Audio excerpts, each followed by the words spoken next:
بلکہ گناہ ہمارے گھروں کے اندر داخل ہو چکے ہیں، ہمارے شبستانوں میں داخل ہو چکے ہیں، بیڈ روم سے لے کر کے باورچی روم تک، اور اس کے بعد اللہ اکبر ہمارے ڈائننگ ہال تک گناہ ہی گناہ ہے۔ بیڈ روم میں جاؤ تو وہاں گناہ، کھانا پک رہا ہے تو وہاں گناہ، کھانا کھایا جا رہا ہے تو وہاں گناہ، شادیوں کی محفل ہے تو وہاں گناہ، حتیٰ کہ میتوں میں بھی لوگ گناہوں سے محفوظ نہیں، مسجدوں میں بھی لوگ گناہوں سے محفوظ نہیں۔ اور اچھی طرح یاد رکھنا، جہاں گناہ ہے وہاں فنا ہے۔ اللہ اکبر، آبادیاں ویرانوں میں یوں ہی تبدیل نہیں ہوتی، بلکہ جب انسان گناہ کرتا ہے تو گناہ کی نحوست سے آبادیاں ویرانیوں میں تبدیل ہو جایا کرتی ہے۔ اللہ اکبر، مہلک بیماریاں، تباہ کرنے والی بیماریاں، موذی بیماریاں یوں ہی نہیں آتی، بلکہ اللہ اکبر یہ گناہوں کی نحوست کی وجہ سے آتی ہے، تباہی گناہوں کی وجہ سے، بربادی گناہوں کی وجہ سے، آبادیوں کا ویران ہونا گناہوں کی وجہ سے، غم گناہوں کی وجہ سے، بے چینی گناہوں کی وجہ سے، بے قراری گناہوں کی وجہ سے۔ گناہ انسان کو تباہ کرتے ہیں، گناہ انسان کو برباد کرتے ہیں، گناہ انسان کا چین چھینتے ہیں، گناہ انسان کا سکون چھینتے ہیں۔ اللہ اکبر، گناہوں کی وجہ سے انسان تنگ دستی کا شکار ہوتا ہے، مگر آئیے گناہ سے انسان کو کیسے بچایا جائے، گناہ سے بچانے کا نسخہ کیا ہے؟ ایک بات آپ کے سامنے عرض کریں، میری قوم کے جوانوں، ہر انسان گناہ سے بچنا چاہتا ہے، لیکن گناہ سے بچانے کا طریقہ کیا ہے؟ ایک خوبصورت طریقہ ہے۔ اللہ اکبر، جب دل گناہ کرنا چاہتا ہے تو انسان گناہ کرتا ہے۔ اللہ اکبر، جب دل میں گناہ کا خیال آتا ہے تب انسان گناہ کرتا ہے، اور دل میں گناہ کا خیال آتا کب ہے؟ اللہ اکبر، جب دل میں اللہ اللہ عشق مصطفیٰ نہ ہو، محبت رسول نہ ہو، تو دل کے اندر گناہ کے خیالات جنم لیتے ہیں۔ اس لیے کہ میرے آقا علیہ الصلوۃ والتسلیم کے پیارے دیوانوں، جب دل میں خود محبوب جلوہ گر ہو تو دل میں گناہ کا خیال کیسے پیدا ہوگا؟ جب دل میں آمنہ کے لال کی جلوہ گری ہو تو پھر دل میں گناہ کا خیال کیسے پیدا ہوگا؟ اس کو یوں سمجھ لو، جب تک میرے آقا مکے میں تھے اور مدینہ منورہ نہ گئے تھے تو اس وقت مدینہ کی زمین مدینہ نہیں کہلاتی تھی بلکہ یثرب کہلاتی تھی۔ اس کو لوگ بناؤں کا گھر کہتے تھے، بیماریوں کا گھر کہتے تھے، مصیبتوں کا گھر کہتے تھے، لیکن یہ شان مصطفیٰ جان رحمت ہے، یہ عظمت مصطفیٰ ہے۔ حضور نے یثرب میں قدم کیا رکھا؟ صرف یہ قدموں کی برکت ہے کہ اب وہ شہر بلا، شہر شفا ہوتا نظر آتا ہے۔ اللہ اکبر، اب اس کو کوئی یثرب نہیں کہتا، ساری دنیا اس کو مدینہ کہتی ہے، اور لوگ کہتے ہیں نہ ہو آرام جس بیمار کو سارے زمانے سے، نہ ہو آرام جس بیمار کو سارے زمانے سے اٹھا کے لے کے آئے خاک ان کے آستانے سے۔ اس در کی حضوری ہی اسیاں کی دوا ٹھہری ہے، زہر معاصی کا طیبہ ہی شفا خانہ۔ اللہ اکبر، اب بتاؤ وہ شہر دوا نہیں بنا، حضور کے قدم رکھنے سے وہ شہر دوا نہیں بنا، شہر شفا بنا۔ بے شک۔ کیوں؟ اس لیے کہ دوا کبھی فائدہ بھی کرتی ہے، کبھی نقصان۔ واہ واہ واہ واہ۔ دوا کبھی فائدہ بھی کرتی ہے، کبھی نقصان بھی کرتی، اسی لیے تو آپ کہتے ہیں کہ دوا کا ری ایکشن ہو گیا، تو دواؤں کا ری ایکشن ہوتا ہے، شفا کبھی ری ایکشن نہیں کرتی، شفا تو ہمیشہ ایکشن ہی کرتی ہے۔ تو اللہ کے نبی کے قدموں کی برکت سے وہ شہر دوا نہیں بلکہ شہر شفا بن گیا۔ دوا کے اندر شفا ملے گی یا نہیں امکان ہے، لیکن جہاں شفا ہو وہاں فائدہ ہی فائدہ ہے۔ تو جس میں حضور قدم رکھتے وہ شہر شفا ہو جاتا ہے، تو جس دل میں قدم رکھتے اس میں گناہ کا تصور کیسا، کا تصور کیسا، اس میں پاپ کا تصور کیسا۔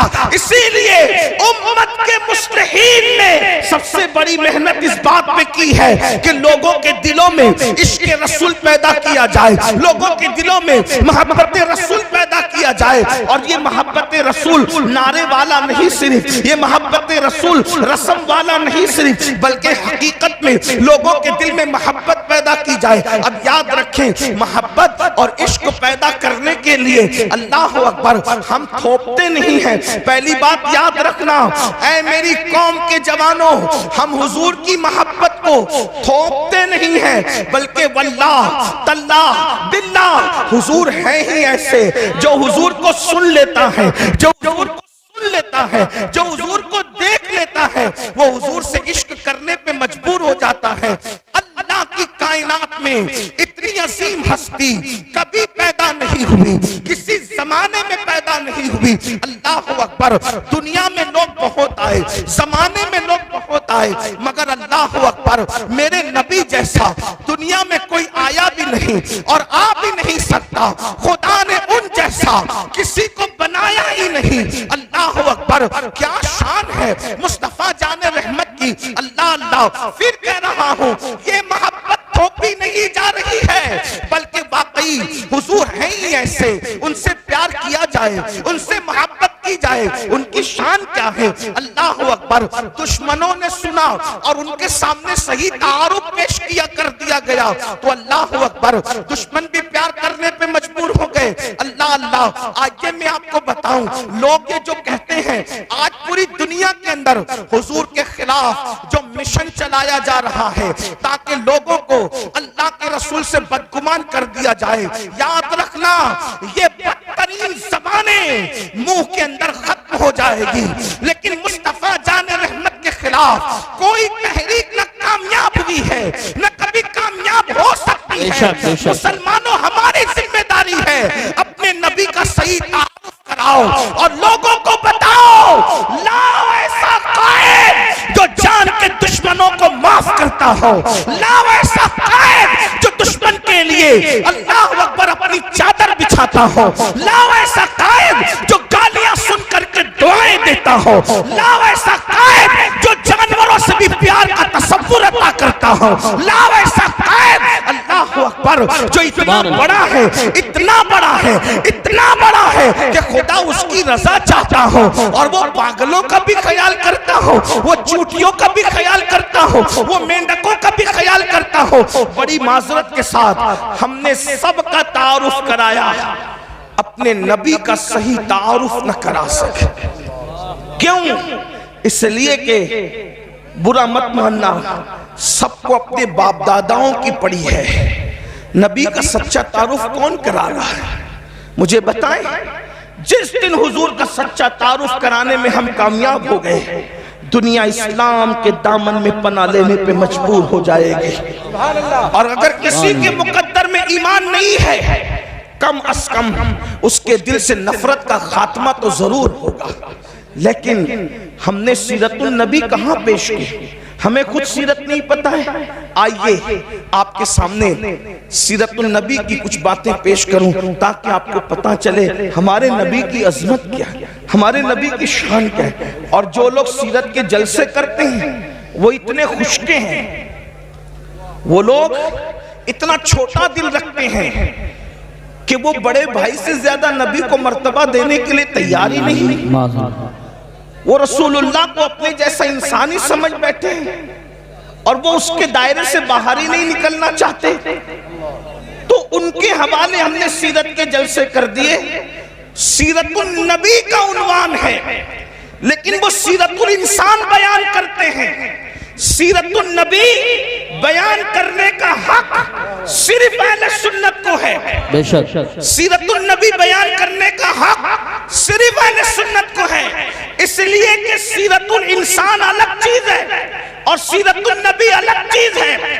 سیرت النبی میں سیرت الانسان سمٹ آتی ہے، لیکن سیرت الانسان میں سیرت النبی کو آپ نہیں سمیٹ سکتے، اس لیے کہ جو نبی ہوتا ہے وہ انسان ہوتا ہے مگر ہر انسان نبی نہیں ہوتا. اس لیے لوگ سیرت الانسان لے کر بیٹھے ہیں اور سیرت النبی کی ضرورت ہے. آپ کہیں گے سیرت الانسان میں اور سیرت النبی میں فرق